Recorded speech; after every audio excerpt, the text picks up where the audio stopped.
Hello and welcome to Journalist Hangout UK, the show where we discuss issues both African and worldwide, which are affecting the continent. And we look at how those issues are seen at home and in the African diaspora. I'm Priscilla Winkpo, and I'm pleased to welcome our panel. Ayo Johnson, journalist and specialist in African affairs, Lanre Akinola, editor of African Business, and Sienna Bangura, writer and producer. So, ladies and gentlemen, the much anticipated Sierra Leonean elections happened on the 7th of March. And we've waited considerable amount of days for the results. Results finally landed, and we're looking at a possible coalition. We have to go back to the polls in a few days' time. Let me come to you first, Sienna. Who were your money on? Oh my goodness. In all honesty, I had no money on anyone in particular. I think for me, as a diasporan kid, this particular election has been the first one I've paid a lot of attention to from kind of start to, so it's not finished yet, but from start to this point. And so I've been really using it as an educational opportunity more than anything. And what I have found interesting so far is, from what I can see and what I've read, there seems to be almost a positivity around this notion of having a hung parliament and coalition, which if I'm comparing it to what happens here, that's definitely not the feeling we get over here. So I wonder if there's this feeling of this could be an opportunity for actual true unity in Sierra Leonean politics. So everyone seems quite hopeful, but see. You're just looking. I'm watching, yeah. All right. Well, Lanre, what were your expectations first and foremost, but who was your money on? I'm not Sierra Leonean, so I didn't have money on anybody. The expectation was that it would be a tight race between the ruling party and the main opposition, and that's exactly what happened. And now we're going to a runoff. What will be interesting to see is whether we see kingmakers emerge, because it's not going to come down to the third and fourth place candidates. And I would say keep an eye on Kande Yumkela. He might end up in quite an interesting role in a new government, but we'll see. Okay, interesting. I know that this you've been paying close attention to this, and I know it's very, very important to you. What are your thoughts on the outcome so far? Well, I think it's exactly as many people had predicted. In fact, I personally had said that the two main opposition party and the actual APC and the SLPP would go neck to neck. Of course, what we've seen is tribal politics. The whole country is split between north and south, and that's not going to change. But what we've seen slowly is these emerging of these new, smaller parties who have actually made inroads. So now Sierra Leoneans are not necessarily just voting on tribal politics, which we know exist, but they're also now voting on policies. And it's based on policies. That's why these smaller parties have been able to make little inroads. And I think they would ultimately, as Lanre says, determine this next phase, because it's the smaller politics, the smaller parties who are going to shape the new government, because the two superpowers, APC and SLPP, can't do it on their own. I mean, it's interesting you say that they're voting on policy. Having said that, back to you, Lanre. Kamara, who's the current president, he's selling himself as a technocrat, and he says there's a continuity, a cusp of irreversible change. I mean, forgive me, just hearing that, I'm thinking, well, you're still in power. How then are we at the cusp of irreversible change? I mean, it's quite continuity and irreversible change are contradictory statements. He is a bit of a technocrat. I've met him a couple of times a few years ago. He comes across relatively well. I can't speak to whether or not he's presidential material. The consensus seems to be that the government of President Koroma has not lived up to its billing. When he was first elected, there were very high hopes that he was going to really move the country forward. And since then, he's been embroiled in some quite serious scandals, some corruption allegations. So, it's not surprising to see that there's appetite for change. I mean, there's appetite for change, yes, but Julius Madebayo, it's not exactly change. Here's a man that it's fair to say that he did trump what was, in the first instance, a democratic government. And then now he celebrates himself for handing over to another democratic government. And, for him, that's his selling point, and one of his selling points, and that he's a father of democracy. Is he? So he says. How would these two leaders going forward be able to, do you think Sierra Leoneans are going to buy all of these rhetorics, as it Well, were. the problem with Madabio, as you're saying, of the SLPP, he's been there before. He's been a previous president. He beat for a very short period, short period of time during the war period, and he handed over power. So that's been his trump card. I've done it. I've handed when I was asked to, but he had nothing really to show for it. He's actually tried to stand for politics previously as a president and lost. Yeah. So he was coming to these elections as someone who people were saying, have people really sort of shun him?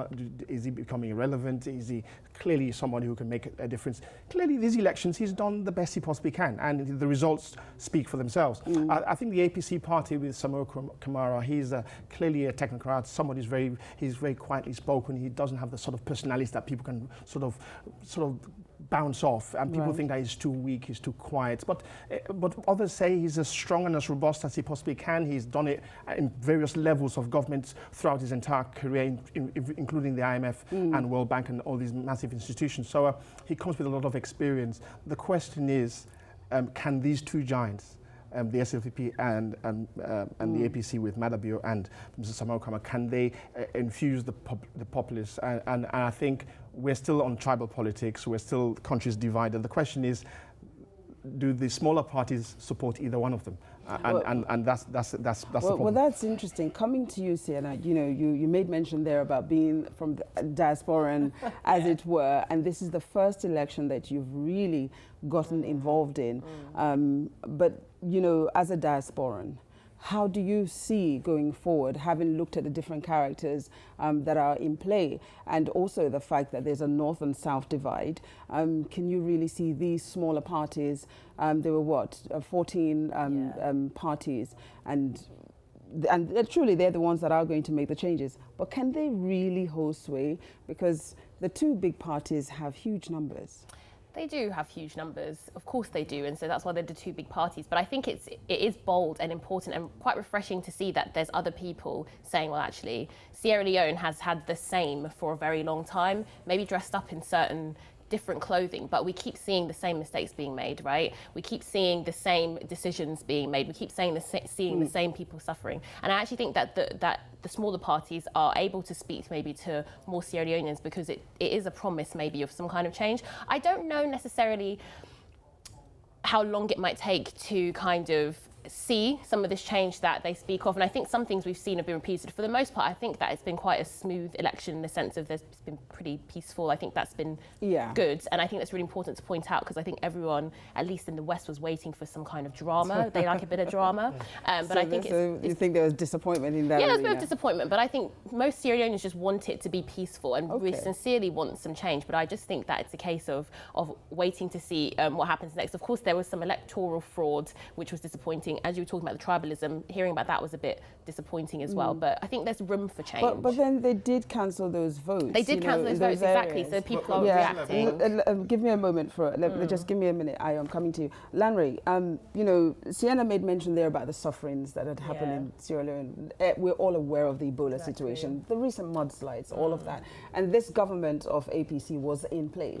Now, isn't it interesting that Sierra Leoneans were still out voting for them heavily and not necessarily chasing the policy that the newer parties, smaller parties, if you like, I made the point that it's still largely along tribal lines, and that doesn't necessarily, So tribal lines, these disasters, as it were, make no difference to well, such is the nature of tribal politics, that you vote for your tribe no matter what happens. That is the essence of tribal politics. So, so in that respect, it's not that surprising.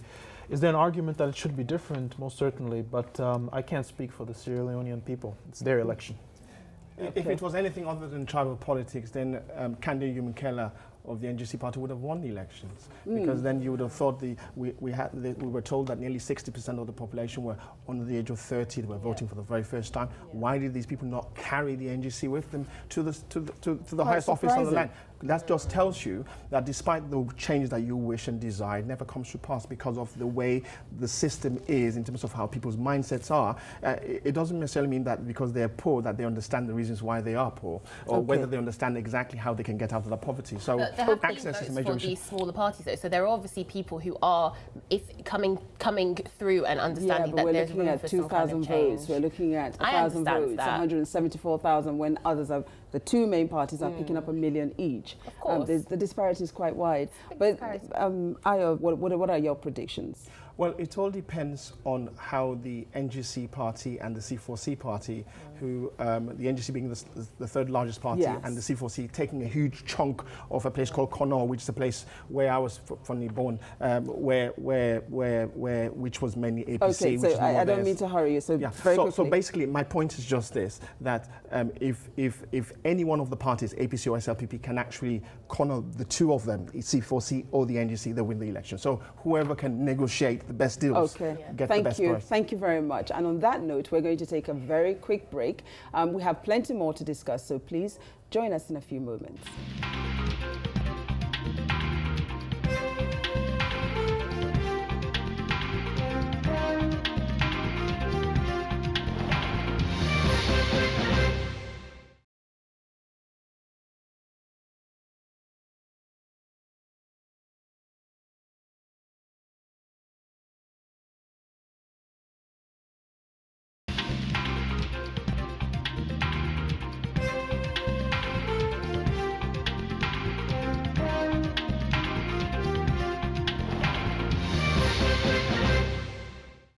Hello and welcome back to Journalist Hangout UK. I'm Priscilla Nwekwo and I'm pleased to welcome back our panel. Ayo Johnson, Lanre Akinola and Sierra Bangura are still with me. Now recently at the UN General Assembly, his very first, we heard President Donald Trump of the US say this. Africa has tremendous business potential. I have so many friends going to your countries trying to get rich. I congratulate you. They're spending a lot of money.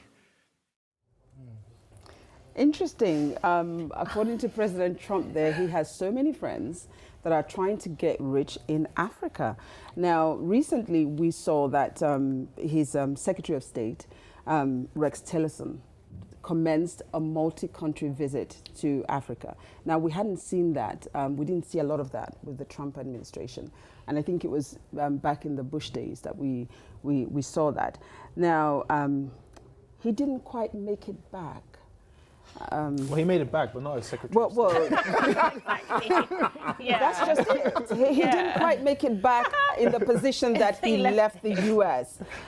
He was fired on his way. I mean, I don't know. Lanre, I'm going to come to you first. I don't know what you thought when you heard that. Was he fired because he took a trip to Nigeria when he shouldn't have? Would you think it was because of the Russian situation? What was it It obviously has nothing to do with Africa. That was a coincidence. It has everything to do with the chaos that is internal White House politics under Donald Trump. Right. So it wasn't an Africa thing, not at all. Not at all? No. Ayo, what were your thoughts when you heard he had been fired? I mean, I know that one moment, for instance, I was looking at the pictures of Donald Trump in Nigeria with the Nigerian president. And for a moment, I just flipped to Twitter and I'm thinking, is this a joke? Is somebody having a laugh? And then I went to the president's handle and it was there. And I just sat there like, oh, it's like that. This guy doesn't care. Right. He doesn't like us Africans. We must come to terms with this. And he doesn't take us seriously. He has friends. He has friends at our expense. Wanting to get rich. At our expense. And we have tremendous opportunities. And we have no friends of ours who are trying to get rich in the US. This is the problem. So I would like it the other way around. Okay. When our leaders start saying we have friends that are trying to take advantage of the opportunities in the US as opposed to the US trying to take advantage. But was he not selling Africa to be a good place to invest? Surely that's in a what he was sarcastic way, doing. in a way which gives me creepy feelings, the way that I wasn't very comfortable about, in a way which doesn't show me that he's sincere, and in a way which clearly tells me this man is not for us. He's about for everything else, but not for Africa. Right. Sienna, you're agreeing with everything Ayo is saying there. But what are your thoughts? I don't take anything this man does seriously. That's the first thing. I'm surprised he even said countries in Africa, because before I would have thought this guy thought the whole continent was one big country, for starters. So I take nothing that he says seriously. But as was said here, it feels very forced. It feels very false. I think Honestly, I don't think Trump cares about Africa. His whole rhetoric is America first, and that's only some Americans first, in all honesty. So he doesn't care about the continent. Okay, I mean, Lanre, I'm going to come back to you. Like, as I said at the beginning there, with President Bush, it was all about aid to Africa. We didn't see much with Obama, but we did see that there was a lot of activities between his Secretary of State and the northern governors of Nigeria. And then there was also the suggestion that they wanted to split Nigeria. Do you think there was any truth in that? That sounds absurd. Just for the record, the U.S. relationship with Africa has never been particularly close, and it wasn't very close under everyone's favorite Barack Obama either. Okay, so let's just get that absolutely clear. Right. Secondly, there's always been a very strong security focus, and that was long before Donald Trump was even a factor in this. But it's not all bad news. Mm-hmm. The African Growth and Opportunities Act was in January. The lower house of Congress unanimously backed expanding it and extending it. It's one of the main pillars of U.S.-Africa trade. And just a couple of weeks ago, the Trump administration announced it's not only continuing Barack Obama's flagship Power Africa initiative, but they're expanding it to not just focus on energy access, but also distribution across Africa. They're calling it Power Africa 2.0. These are the main pillars that Barack Obama put in place, and they're being extended under Donald Trump. So it's not all bad. The question is why? I mean, having said the question is why, I wanted to continue on this because, we recently also heard a warning coming from the US that Africa, be mindful of China. What they're doing, they're not really doing business with you in your interest. And you're saying, you're now questioning why they're extending the policy that was under Obama. I mean, surely it would be a good thing. He has no other choice. He has to try and do something to at least appease Africans who have really shunned him and chose the Chinese, chose the Brazilians, chose everybody else in the world except them. And their influence on the African continent is slowly dwindling. So they have to step up. And the agro, which is what Lanre is talking about. Agua. There we go. Thanks for the agua. Yes. Yeah. Thanks for that correction. The agua is actually is the only means by which they have to actually show Africa that we can do something, because Mr. Trump doesn't have a policy. So he's got to lean on Obama. He's got to try and do something, because the Chinese are really running the whole continent at the moment. They're building our roads, building our bridges, lending us money, they are investing. The Chinese are the superpower that's engulfing the continent right now. Sienna, would you say this was, another Cold War? That is, Africa is caught in the middle, the US against China. Are we back to the Cold War? I really think it's a case of America is very fearful about its position in the world, right? It's in a precarious position in terms of its place in the world as a superpower. Is it a superpower? Is it not? China is hot on its heels and has been for a very long time because in many ways China has been shunned by the US and welcomed by Africa. And I have strong feelings about that whole special relationship. I think it's another form of neocolonialism. So that's a whole other issue. But I just think America's very worried about the fact that China has such an influence on African nations. And I think it's selfish moves just to say, well, keep an eye out and we have to do something, even necessarily carry on with some old policies we may not want to, but we've got to do something to have some kind of influence there, right? And on the issue of influence, Priscilla, it's not just the fact that China got there by luck or by chance. Yeah. It's because a liberalized continent, which Africa is, chose China. Exactly. It said, I want to do business with you. Right. I suppose irrespective of whether you colonize us in the future, whether that relationship goes bad, we've chosen. Agency. I mean, Lanre, on that note of, Africa chose China, most of the world sees China as a partner. The US, on the other hand, sees them as an enemy, even though China owns most of there's their clearly jets. a game going on. Yeah. China is a huge rival to the US, and in some levels it's already overtaken the US. In Africa, it's certainly ahead of Washington, without a doubt.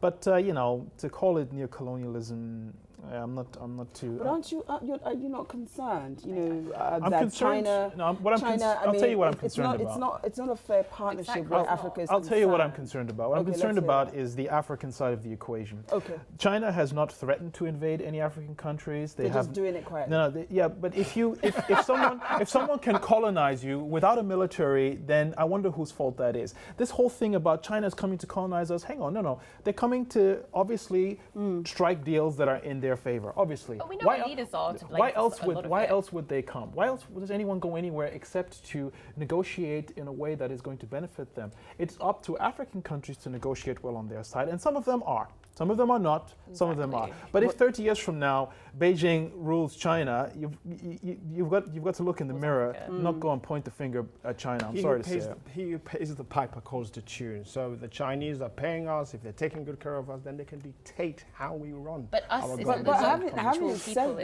said that, you know, it is fair to say that to an extent, the US and the EU did turn their back on Africa. Yes, absolutely. There was a time they didn't want to do business with Africa. But Sienna, you know, that was then. Here we are today, 10 years on, as it were. Surely there should be better agreements between China and Africa, as opposed to the one-sided agreements that we see right now, where they come in with their pins, their water, everything, if they want to put a building up.